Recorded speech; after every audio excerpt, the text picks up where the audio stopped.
Hello students, मैं मनोज शर्मा जनक सिंह चौहान के साथ एमजे क्लासेस में। आज हम पढ़ेंगे क्लास 10th की पोएम नंबर 6 और पोएम का नाम है अमांडा। अमांडा एक बच्ची का नाम है, ये एक बेबी चाइल्ड है। और इस पोएम के अंदर हम ये देखेंगे कि बच्चे जो हैं, अगर उनको हम डांटते हैं डपटते हैं तो किस तरह से वो रूठ जाते हैं। तो इस पोएम के अंदर अमांडा नाम की एक बच्ची है। जब उसको निर्देश दिए जाते हैं और उसके माता पिता द्वारा उसे जब डांटा जाता है तो वो किस तरह की कल्पनाएं करती है कि काश वो ये होती, काश वो होती तो उसे ऐसा नहीं सुनना पड़ता, ETC। तो उसकी जो कल्पनाएं हैं हम उनको देखते हैं और इस बच्चे ने बहुत ही प्यारी कल्पनाएं इसके अंदर की है। तो इसका जो मॉरल है वो सिर्फ इतना सा ही है कि बच्चों को अगर हम डांटते हैं तो कई तरह की कल्पनाएं करना शुरू कर देते हैं। और इस प्यारी सी पोएम को लिखने वाले हैं रॉबिन क्लीन। रॉबिन क्लीन ने इस पोएम को लिखा है। तो इसको देखते हैं कि इस पोएम में क्या लिखा है कि every child feels that he is controlled and instructed not to do the one thing or another. तो प्रत्येक बच्चा वो ये महसूस करता है कि उसे नियंत्रित किया जा रहा है। कंट्रोल यानी नियंत्रित।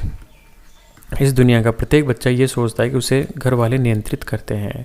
And instructed not to do one thing, और उसको ये निर्देश दिए जाते हैं कि ये चीज़ मत करो, अनादर, और वो चीज़ मत करो। You too may feel that your freedom is curtailed। आपने भी कभी महसूस किया होगा कि आपकी स्वतंत्रता भी curtailed यानी सीमित कर दी गई थी। तो write down some of the things you want to do but your parents elders don't allow you to.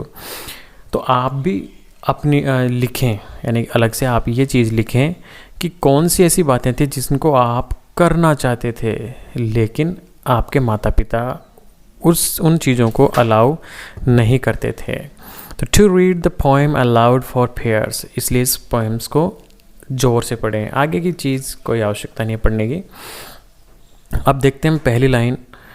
तो don't bite your nails Amanda, don't hunch your shoulders Amanda, stop the slouching and sit up straight Amanda. तो यहाँ पर बार बार इस बच्ची का नाम announce हो रहा है। तो इस पैरा के अंदर जो अमांडा के माता पिता हैं वो कह रहे हैं, इनको निर्देश दे रहे हैं कि don't bite your nails. Nails यानी नाखून, कि अमांडा अपने नाखूनों को मत काटो, चबाओ मत उनको।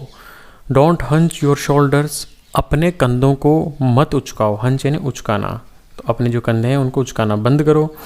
Amanda stop the slouching and sit up straight. Stop यानी रोको, स्लाउचिंग, स्लाउचिंग का मतलब है सुस्ती से बैठना, सुस्ती से बैठ जाना। तो सुस्ती से मत बैठो अमांडा। सिट अप स्ट्रेट, बिल्कुल सीधा बैठो। तो इन सब बातों को सुनकर जो अमांडा है वो क्या सोचती है, अपने आप में क्या कल्पना करती है, वो हम देखते हैं अगले पैरा में।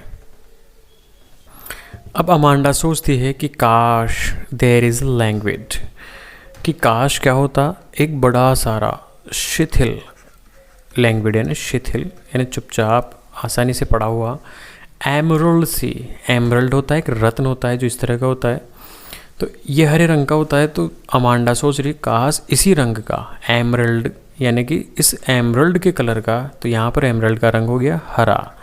तो हरे रंग का क्या होता, एक समुद्र होता, और where the sole inhabitant is me, और वहाँ की सोल यानी अकेला, मैं अकेली या मैं अकेली एकमात्र, इनहेबिटेंट यानी निवासी, तो एकमात्र मैं ही निवासी होती उस पूरे समुद्र के अंदर ही, और कोई नहीं होता, केवल अकेली होती। अ मरमेड, और मैं क्या होती, एक जल परी।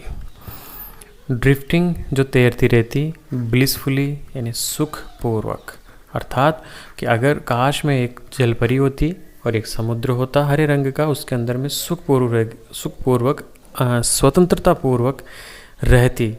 अगर ऐसा होता तो ये मेरे माता पिता है ना, ये मेरे को बार बार डांटते नहीं, ऐसा वो कल्पना करती है इस पैरा में। अब देखते हैं हम आगे का पैरा कि फिर उसके माता पिता क्या कहते हैं उसको। Did you finish your homework Amanda, कि अमांडा क्या तुमने अपना जो होमवर्क है, गृह कार्य है, वो पूरा कर लिया। फिनिश यानी पूरा करना, क्या वो पूरा कर लिया था। Did you tidy your room, क्या तुमने अपने कमरे को साफ कर लिया था, टाइडी यानी साफ कर दिया था। Amanda, I thought I told you to clean your shoes. और मुझे ऐसा लगता है, आई थॉट यानी मैंने सोचा या मुझे ऐसा लगता था कि मैंने तुम्हें बता दिया था।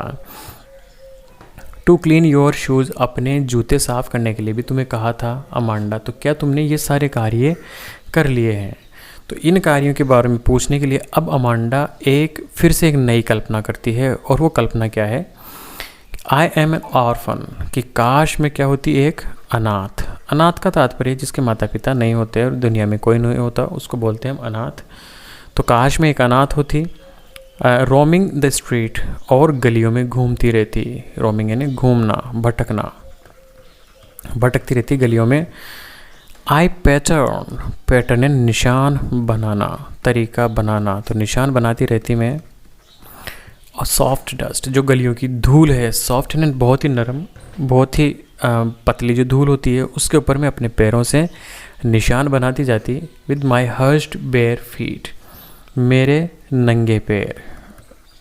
बेर यानी नंगे, फीट यानी पैर, और हर्स्ड यानी शांत। तो मैं अपने शांत नंगे पैरों से उस धूल के ऊपर अपने निशान छोड़ती हुई जाती। The silence is golden, the freedom is sweet, क्योंकि वो शांति, यहाँ पर बात हुई है ना शांत पैरों के साथ, यानी मुझे कोई कुछ भी नहीं कह पाता, तो मैं शांति के साथ वहाँ पर घूमती रहती। तो ये जो शांति थी वो गोल्डन यानी स्वर्णिम, यानी बहुत ही अच्छी, तो मेरे लिए गोल्डन थी।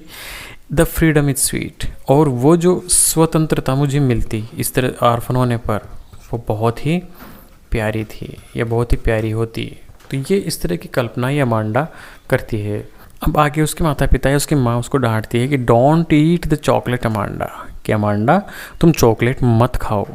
रिमेंबर योर एकने, तुम अपने मुहासों को, मुहासे यानी जो चेहरे पे जाते हैं इस तरह के, तो ये जो मुहासे होते हैं उनके बारे में याद करो। हो सकता है इसको पहले भी मुहासे हुए हो, इसलिए अमांडा को डांटती है उसकी माँ कि क्या तुम्हें अपने मुहासे याद है ना, तो इसलिए चॉकलेट मत खाओ।